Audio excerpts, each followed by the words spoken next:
Hello दोस्तों, नमस्कार।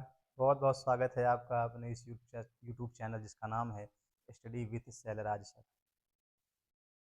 आज हम लोग जो याद करने वाले हैं, वहाँ पे देख रहे होंगे आप, कुछ हम फसलें ला रहे होते हैं, उनमें कुछ रोग जो लग रहे होते हैं, किसकी कमी से लग रहे होते हैं, कुछ जल संधियाँ हैं आपके लिए। और फिर हम लोग देख रहे होंगे डीपीएसपी और जो आपके फंडामेंटल राइट्स हैं, आपके जो मौलिक अधिकार हैं, उनमें क्या अंतर हो रहा होता है। क्या ये दोनों एक ही हो रहे होते हैं या कुछ अंतर हो रहा होता है। समझना है आज हमको, ये प्रवर्तनीय है कि वाद योग्य है कि वाद योग्य नहीं है। क्या चीज़ें हैं जो राज्यों को दी गई हैं और कुछ क्या चीज़ें हैं जो जिस पर हमको कानूनी अधिकार प्राप्त है। वो सारी चीज़ें आज हम यहाँ पे देख रहे होंगे, अच्छे से उसको समझने का प्रयास कर रहे होंगे। हम आर्टिकल हमें याद होंगे, अच्छे से हमें पता है, लेकिन हम थोड़ा सा ना फंड दो दो चीज़ें हैं आपकी, डीपीएसपी राज्य के जो निश्चित सिद्धांत हैं ये, और दूसरा मौलिक अधिकार, थोड़ा सा इसमें ना बच्चों को अंतर करना मुश्किल हो रहा होता है। ठीक है, तो आज उन सब चीज़ों को हम अच्छे से समझेंगे। तो आइएगा शुरू करते हैं। ज़्यादा लंबी क्लास नहीं करनी होती है हमें, जैसा कि आप जान रहे होते हैं।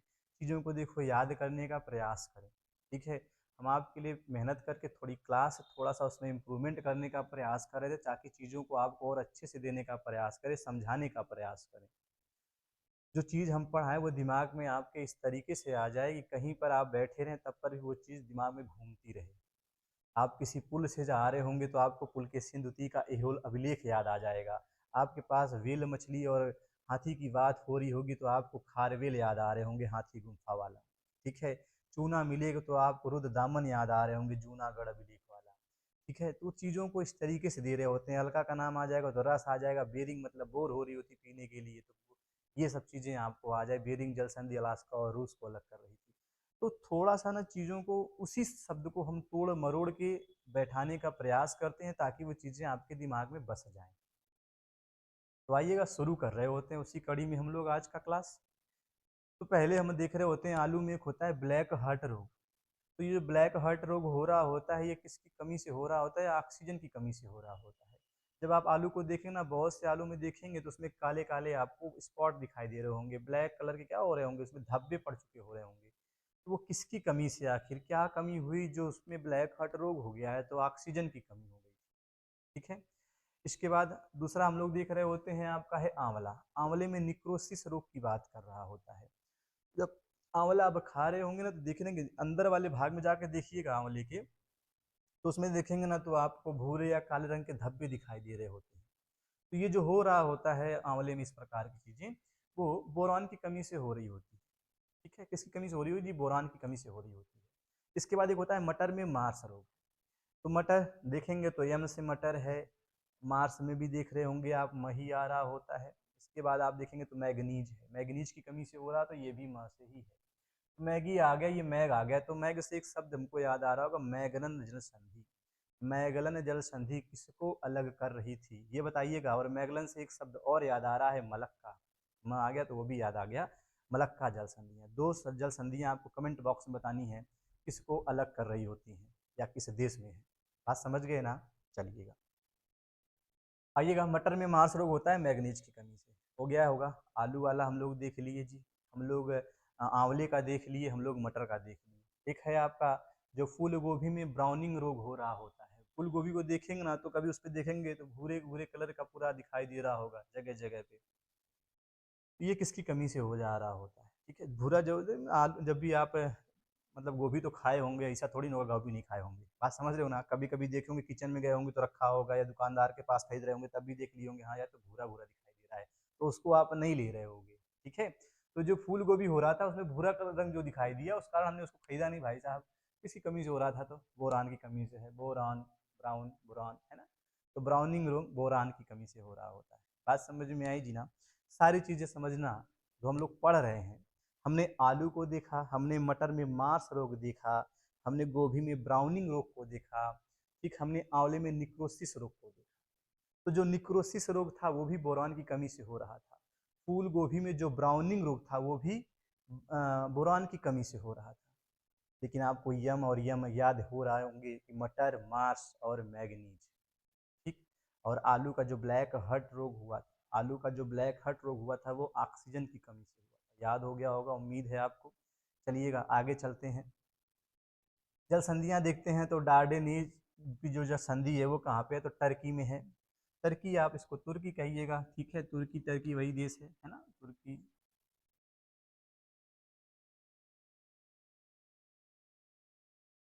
ठीक है, ऐसे नहीं लिख देते हैं तुर्की। तो है क्या चीज, आओ, डार्डेनियल्स जल संधि और बासफोरस। देखो याद कैसे करना है जी, यहाँ पे देखो बासफोरस आ रहा है ना, हालांकि एक बांस जल संधि भी थी, तो वो वही वही बताइए कमेंट बॉक्स में, किसको अलग कर रही थी बांस जल संधि। ठीक है, तो ये देखो बासफोरस जल संधि है, आधा सा भी आ रहा है यहाँ पे बासफोरस, और ये डार्डेनियल्स। तो यहाँ पे डंडा शब्द समझ लेना थोड़ा सा, बांस का ही डंडा बना होता है, तो डार्डेनियल्स और बासफोरस, बासफोरस और डार्डेनियल्स, डार्डेन लीज, डार्डेन लीज की जल संधि, बासफोरस की जल संधि, दोनों कहाँ पे हैं, जो तुर्की में पड़ रही होती है। डार्डेन लीज की जल संधि, ठीक है, डार्डेन लीज की जल संधि, और उसके बाद एक है बासफोरस की जल संधि, दोनों कहाँ पड़ रही होंगी, आपकी तुर्की में पड़ रही होंगी। फोबेक्स की बात करते हैं तो न्यूजीलैंड में, तो न्यूजीलैंड में एक जल संधि और आपको याद कराएगी, वो बता दीजिएगा कमेंट बॉक्स में। 3 क्वेश्चन हो चुके होंगे, 3 से 4 क्वेश्चन पूछे जा चुके हैं आपसे।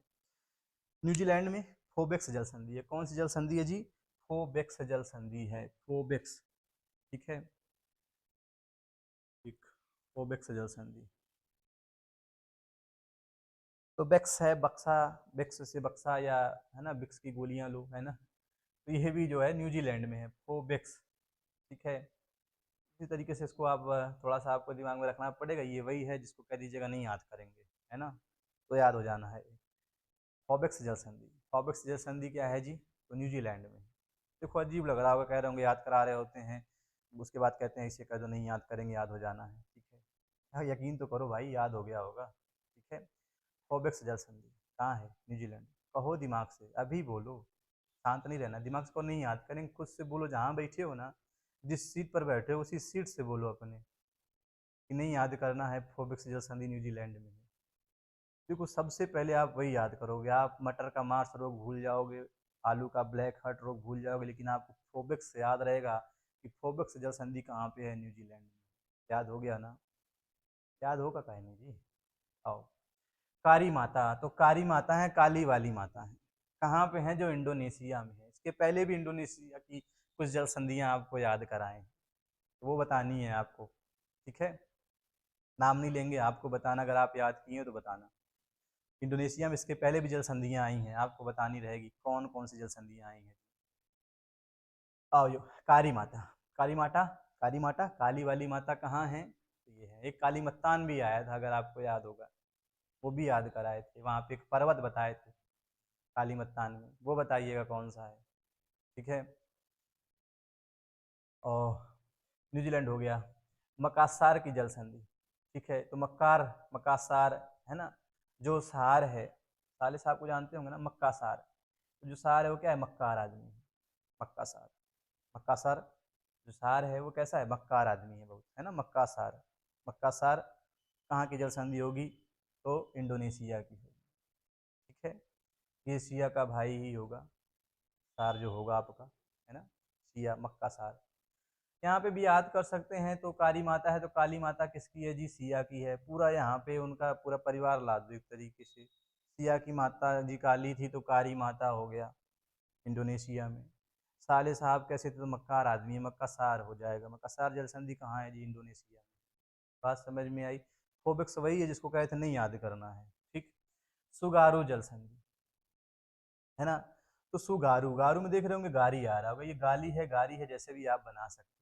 सुगाली मतलब अच्छी अच्छी गालियां देनी है, किसको देनी है जी, जापान, पान खाते हुए देनी है, कोई पान खा लिया होगा, बढ़िया बढ़िया अच्छे अच्छे अब शब्द यूज कर रहा होगा, ठीक है। हालांकि देना नहीं है, बस याद करना है। सुगारू, सुगारू जल संधि कहाँ पे है जी, जापान में है, पान खाते हुए गालियां दे रहा होगा, जिसके पहले भी आपको जापान की भी जल संधियां याद करा चुके हैं। तो आप बताना है ना आपको, जो कोरिया की जल संधि थी वो किसको किससे अलग कर रही थी, कोरिया जल संधि किसको किससे अलग कर रही थी। चीजें कहें है ना, भूलने नहीं देंगे हम, आप यकीन करिएगा, भूलोगे भी नहीं आप, बस जैसे हम पढ़ा रहे हैं ना वैसे आप पढ़ते चलो। सुगारू जल संधि कहाँ, जापान की। कारी माता कहाँ, इंडोनेशिया की। मक्कासार की जल संधि कहाँ है, तो वही इंडोनेशिया है जी, है ना। सुसीमा, ये भी कहाँ की है, तो जापान की है। अच्छा देखो ये भी वही चीज़ है, देखो सू सू है, जापान जापान है, तो सू सू लग रहा होगा तो जापान जाना है, ठीक है। ऐसा सोचना है, बता जाओ फिलहाल सीमा होगी जो गाड़ी दे रही होगी, ऐसे समझ लो। सुगारू जल संधि है, सुसीमा है, दोनों कहाँ पे हैं? जापान में है। पान का संबंध है सुगारू से, पान का संबंध है सुसीमा से। बाब अल मंडेब की जल संधि यमन और जिबूती है, यमन और जिबूती। बाब अल मंडेब की जल संधि, बाब अल मंडेब की जल संधि, बाब अल मंडेब की जल संधि किसको किससे अलग कर रही होती है जी? यमन को जिबूती से अलग कर रही है, ठीक है। ये यमन है और ये कौन है? जिबूती है, याद कर लेना है। ये भी दिमाग में थोड़ा सा बैठाने का प्रयास करें। बाब अल मंडेब, ठीक है, यमन है और जिबूती है। स्कैन कर लो, यमन के बाद क्या है? जिबूती है। यमन को जिबूती से कौन अलग कर रहा है? बाब अल मंडेब जल संधि। बोलो। नहीं सुनना नहीं है, बोलना है, बोलो आप। जैसे हम कह रहे हैं ना बाबल मंडीप, तो आप भी कहो बालम मंडीप। संधि किसको अलग कर रही है? यमन से जिबूती को अलग कर रही है। एक कहे थे कि भूल जाओ, कहो नहीं याद करेंगे। दोनों चीजें आप बता रहे होगे मन में अपने, फोबिक्स और न्यूजीलैंड, है ना। तो फोबिक्स जल संधि कहाँ पे है जी? न्यूजीलैंड में। उम्मीद है सारी चीजें आपको याद करा पा रहे होंगे, ठीक है। ब्लैक हर्ट रोग आपसे अगर कोई पूछ दे आलू का, तो ऑक्सीजन की कमी से आप बताएंगे। कोई पूछेगा मटर में मार्स रोग किसकी कमी से हो रहा होगा, तो आप बताएंगे मैग्नीज की कमी से। कोई पूछेगा अब आंवले में जो था वो निक्रोसिस रोग हो रहा था किसकी कमी से, आप बताएंगे बोरॉन की कमी से। कोई पूछेगा फूल गोभी में ब्राउनिंग रोग किसकी कमी से हो रहा था, तो वो भी बोरॉन की कमी से हो रहा था। चीजें याद हो पा रही होंगी। अगर पूछेंगे हम ना सुसीमा और सुगारू का संबंध किससे है, तो जापान आपको याद आ रहा होगा। इसके बाद हम कहेंगे कारी माता आया था, कारी माटा, और एक था सार जो कि मक्कार था, तो मक्का सार, है ना। तो ये दोनों जल संधियां कहाँ पे हैं? तो आपको मिलेगी सिया के साथ संबंध था इनको, तो इंडोनेशिया। चार तो जी बस ऐसे संबंध से याद हो गए होंगे, चार, ये और ये। इसके बाद अच्छा दो ऐसे ये भी याद करा दिए थे, एक डंडा था बांस से बन रहा था, छड़ी जानते होंगे ना, डार्डेनिलीज। डंडा डंडा पहले ही बस समझ लो, डंडा आ जा रहा हो, डंडा है, डार्डेनिलीज की जल संधि। और बास्फोरस की जल संधि, बास्फोरस की जल संधि दोनों आ जाएगा। डार्डेनिलीज और बास्फोरस दोनों जल संधियाँ कहाँ पे हैं? तो तुर्की में मिल रही होंगी, टर्की में मिल रही होंगी आपको। बात समझ में आया जी? तो दो ऐसे जोड़े के रूप में याद हो जा रहे होंगे। फोबिक्स वही है जिसको कहते हैं नहीं याद करेंगे, लेकिन याद हो गए होंगे न्यूजीलैंड वाले। और एक लास्ट में है बाबल मंडीप की जल संधि, जो कि यमन से जिबूती को अलग कर रही थी। बाबल मंडीप की जल संधि यमन से जिबूती को अलग कर रही थी। यहाँ तक की बातें क्लियर हैं जी ना? दोबारा तो नहीं पूछना पड़ेगा, ये मिटाना तो नहीं पड़ेगा, याद कर लिए होंगे। आओ इधर देखते हैं। एक होता है भैया डीपीएसपी, राज्य के नीति निषेध सिद्धांत या तत्व जिसको कह रहे होते हैं। और दूसरा हो रहा होता है आपका जिसको कह रहे होते हैं हम फंडामेंटल राइट्स, मतलब आपके होते हैं मौलिक अधिकार। देखो दोनों में अंतर हो रहा होता है। जब संविधान गढ़ा जा रहा था, जब संविधान लिखा जा रहा था, उस समय ध्यान देना जो आपके डीपीएसपी हैं उसको मौलिक अधिकार के तहत ही रखने की बात चल रही थी। लेकिन ध्यान देना हुआ क्या, जब आप जितनी भी चीजें मौलिक डीपीएसपी में आपको मिलेगा, राज्य के नीति निषेध सिद्धांत जो हैं, ठीक है, 36 से 51 तक आप इसका वर्णन देख रहे होते हैं। तो जो चीजें जहाँ पे दिखी गई हैं, मतलब जो यहाँ पे मतलब 36 से लगा के यहाँ 51 तक के आर्टिकल में जो चीज़ें आपको मिल रही होती हैं, ठीक है, तो वो सारी की सारी चीज़ें ध्यान देना, उन सारी की सारी चीज़ों को पहले अगर मौलिक उसको जब आप ध्यान से पढ़ेंगे ना, तो देखना उन सब में किसी न किसी रूप में आपको पैसे और संसाधन की आवश्यकता पड़ रही होगी। और हम अभी नए नए उस समय कहा जाएगा तो आज़ाद हुए थे, है ना। उतना आर्थिक स्थिति हमारी अच्छी थी नहीं। अगर उस समय ही ये सारे के सारे अधिकार आपके पास दे दिए जा रहे होते, तो कहीं ना कहीं सरकार को बहुत ज़्यादा इसका खामियाजा भुगतना पड़ता। तो इसीलिए ना इस ये चीज़ जो थी डीपीएसपी वाली बात, ठीक है, जो राज्य के निश्चित सिद्धांत हैं आपके, उनको उसी के तहत ना रखे, इसको एक अलग से रख दिया गया कि मतलब ये ना राज्यों को जिम्मेदारी दे दी गई, जिसके पास संपत्ति है, जिसके पास संसाधन है भैया, वो उसको लागू कर सकता है। और मौलिक अधिकार ऐसे हो रहे थे जो हमको जन्म से ही प्राप्त हो जा रहे हो। जैसे आप जब जन्म लिए होंगे, जिस दिन पैदा हुए होंगे, हैप्पी बर्थडे हो रहा होगा टू यू वाला, है ना, उसी दिन आपको मौलिक अधिकार प्राप्त हो गए होंगे। ठीक। दूसरा और चीज समझिएगा, क्वेश्चन आता है ना, वाद योग्य है प्रवर्तनीय है, वाद योग्य नहीं है प्रवर्तनीय है। अक्सर हम लोग कर क्या रहे होते हैं ना, इसको रट के याद कर लिए हो रहे होते हैं, ठीक। लेकिन थोड़ा सा उनको अंतर करना सीखें। प्रवर्तनीय आता है तो लागू करना, लागू प्रवर्तनीय जब भी है मतलब समझ जाना कि इसको लागू किया जाना है, प्रवर्तनीय नहीं है मतलब लागू नहीं किया जाता। वाद योग्य मतलब इसके लिए वाद विवाद कर सकते हैं आप, वाद योग्य मतलब इसके लिए आप कोर्ट जा सकते हैं, और वाद योग्य नहीं है यानी इसके लिए आप कोर्ट नहीं जा सकते। अब समझने वाली बात यह है ना कि कौन ऐसा है जो वाद योग्य है और कौन ऐसा है जो वाद योग्य नहीं है। तो हम जो कुछ चीज़ें जो बता रहे हैं आपको ना उसको बस अच्छे से समझते जाना, आप अपने आप आंसर दे रहे होंगे कि प्रवर्तनीय क्या हो रहा होता है, क्या होता है वाद योग्य और क्या होता है वाद योग्य नहीं। देखो जो डीपीएसपी में चीज़ें दी गई हैं, डीपीएसपी जब भी हम कहें ना तो आप राज्य के नीति निर्देशक सिद्धांतों की तरफ जाइएगा, और जब हम मौलिक अधिकार तो कह ही रहे हैं, मौलिक अधिकार जब भी हम कहें तो आप अपने मौलिक अधिकारों की तरफ आइएगा। देखो चीज ध्यान से समझना, जो डीपीएसपी है ना वो राज्यों को जिम्मेदारी दी गई है कि आप इसको करें, करेंगे तो आने वाली सरकार फिर से आपकी बनेगी, उसका बाद वाला पोर्शन हर राज्य जो सरकार होती है ना उसको करने का प्रयास करती है। सामाजिक आर्थिक राजनीतिक तीनों रूपों में अगर कहा जा रहा होता है, वो अपने राज्य के लिए अच्छा काम करने का प्रयास करती ताकि फिर से अगले 5 साल बाद उसकी सरकार आ जाए, उन नीतियों को लागू करती है। जब वो नीतियां बना रही होती है ना तो डीपीएसपी की तरफ देख रही होती है कि डीपीएसपी में जो बातें दी गई हैं क्या हम उसका पालन कर रहे हैं या नहीं कर रहे हैं। ठीक, तो वहां जो अधिकार दी मतलब वो राज्यों को जिम्मेदारी दी जा रही होती है एक तरीके से, राज्य उसको करे और चाहे ना करे, आप उसके लिए कोर्ट नहीं जा सकते हैं। बात समझ रहे हो ना, ये नहीं आप किसी सरकार के लिए आप जाके वहां पे कोर्ट में नहीं पहुंच जाओगे कि भैया लो ये कर नहीं रहे हैं, यहाँ पे दिया गया है। मौलिक अधिकार के लिए आप जा सकते हैं, इसीलिए वहां पे देखो कानूनी प्रक्रिया बताया कि वहां पे कानूनी मान्यता है मौलिक अधिकार में, मौलिक अधिकार के लिए आप कोर्ट जा सकते हैं, और जहाँ कोर्ट गए ना तो वो वाद योग्य हो गए। अच्छा, ये राज्यों को दी गई जिम्मेदारी थी डीपीएसपी, राज्य इसको लागू करे चाहे ना करे, यानी ये प्रवर्तनीय नहीं है, इसको लागू नहीं करवा सकते आप। ठीक, कोई भी राज्य होता है ना वो डीपीएसपी को लागू करवाने का प्रयास करता ही करता है, मतलब वो सोचता है इसमें जो नीतियां दी गई हैं उसको सोचता है ये सब चीज नीतियों को अपने हम जो भी हम ला रहे होते हैं नीतियां उसमें शामिल करें जो आर्टिकल में दी गई हैं। और क्यों इसको मौलिक अधिकार के तहत नहीं रखा गया था, क्योंकि आपको पहले बता दिए हैं कि भैया इसके लिए बहुत संपत्ति और कहीं ना कहीं संसाधन की आवश्यकता थी, जो कि उस समय सब राज्यों के बस की बात नहीं थी, इसीलिए इसको एक अलग से रख दिया गया, राज्यों को जिम्मेदारी दे दी गई भैया आप इसको, अगर आपके पास संसाधन है आपके पास संपत्ति है तो आप अपने यहाँ अपने राज्यों में इसको लागू करवाइए। ठीक, बात समझ रहे होंगे ना। और मौलिक अधिकार जो थे आपको बता ही दिए गए हैं, जन्म से आपको मिल जा रहे होते हैं। अगर राज्य आपके मौलिक अधिकारों का, सरकार कहीं पर भी अगर कहा किसी व्यक्ति के द्वारा या किसी संस्था के द्वारा, किसी के भी द्वारा, ध्यान देना कोई भी बॉडी हो पूरे देश में, अगर किसी के द्वारा आपके मौलिक अधिकारों का उल्लंघन हो रहा है तो आप उसके लिए कोर्ट जा सकते हैं, और जब कोर्ट गए यानी वाद योग्य हो जाएंगे, इसको लागू करवा सकते हैं। ध्यान दें वो प्रवर्तनीय नहीं थे, डीपीएसपी प्रवर्तनीय नहीं है, लेकिन वाद योग्य और सारी जो मौलिक अधिकार हैं ये क्या हैं आपके, ये प्रवर्तनीय हैं, इनको आप लागू करवा सकते हैं। अगर कोई राज्य से अपना हाथ खींच रहा होता है नहीं करेंगे हम भाई, तो आप उसके लिए आप कोर्ट जा सकते हैं।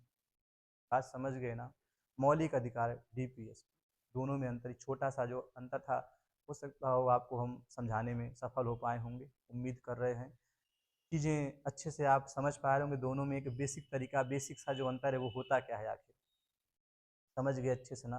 अब वो जो दिए गए आर्टिकल वो तो छोटी चीज़ है कि किस आर्टिकल में क्या क्या दिया गया है, ये उसके पीछे का वो जो उसका एक कहा जाए मूलभूत जो सिद्धांत है वो हम आपको समझा दिए। ठीक, तो अब उन्हीं सब चीज़ों को समझना है।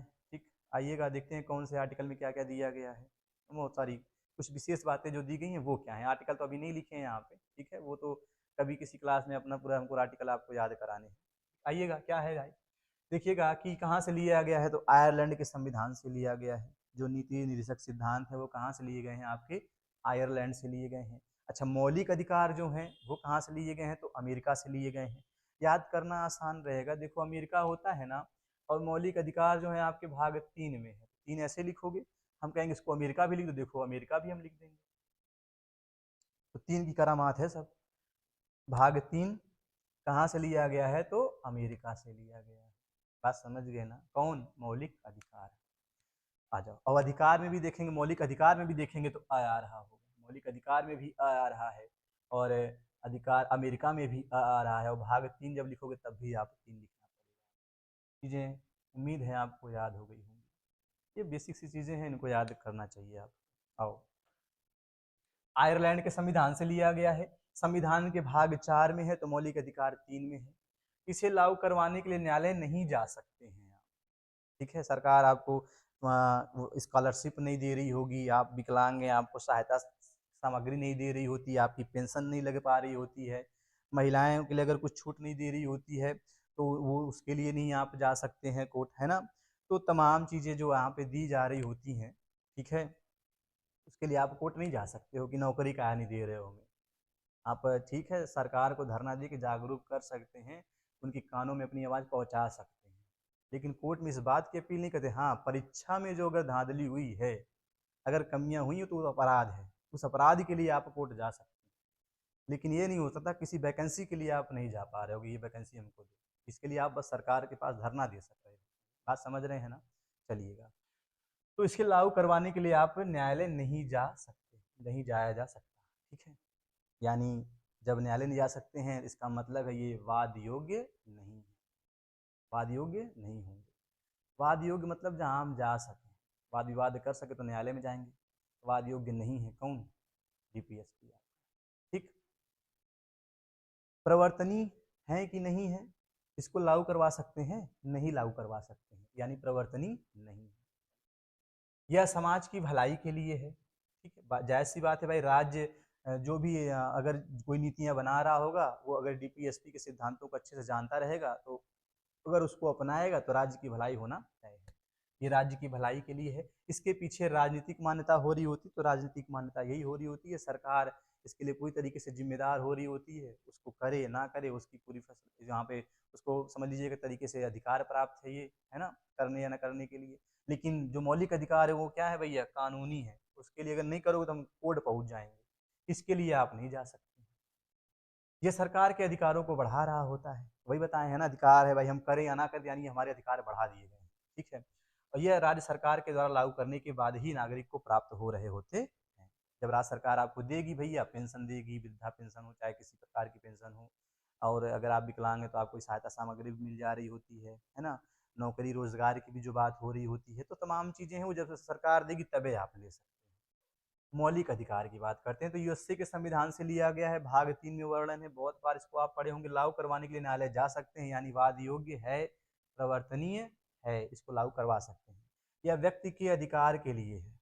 ठीक है, यह व्यक्तियों के अधिकार के लिए, इसके पीछे कानूनी मानता है, मतलब हम कोर्ट जा सकते हैं जी। ये सरकार के महत्व को घटा देता है। क्यों? क्योंकि सरकार यहाँ पे नहीं है। सरकार ऐसा नहीं करेगी हम नहीं लाएंगे तो क्या कर लोगे, हम भाई बहुत कुछ कर लेंगे, आप कोर्ट तक खसीट सकते हैं। ठीक है, सुप्रीम कोर्ट, हाई कोर्ट तक जा सकते हैं। मौलिक अधिकारों को लागू करने के लिए कहाँ तक जा सकते हैं? सुप्रीम कोर्ट और हाई कोर्ट। वो 5 प्रकार की वहाँ पे रिटें आ रही होती हैं। 32 के तहत सुप्रीम कोर्ट और 226 के तहत कौन? High court. ठीक है, ये सरकार के महत्व को क्या करता है जी? घटा देता है। ये अधिकार नागरिकों को स्वतः प्राप्त हो जाते हैं। जैसे हम आप जैसे जब जन्म लिए होंगे ना, हैप्पी बर्थडे टू यू कर रहे होंगे, वैसे समझ जाइएगा कि मौलिक अधिकार तुरंत लेके उतरे। बात समझ गए ना? आइएगा, ये सारी चीज़ें अगर आपको अच्छे से याद हो पाई होंगी तो अपने आप को हम धन्य समझेंगे। उम्मीद है आपको चीज़ों को अच्छे से समझा पा रहे होंगे। ठीक है, बाकी आप क्लास में ऐसे बने रहिएगा। जो भी चीज़ें हैं वो आपको अच्छे से देने का हम प्रयास कर रहे हैं। आप जिस तरीके से चीज़ों को देख रहे हैं, थोड़ा-सा इसको स्टेटस लगा दिया करें, शेयर करा करें, सब्सक्राइब करें। बाकी सब्सक्राइब तो किए होंगे तभी आप देख पा भी रहे हो, और लोगों को भी जोड़ें, अपने जो दोस्त यार हैं उनको भी कहें। ठीक है, तो उम्मीद है क्लास अच्छी लगी होगी आपको। बहुत-बहुत धन्यवाद।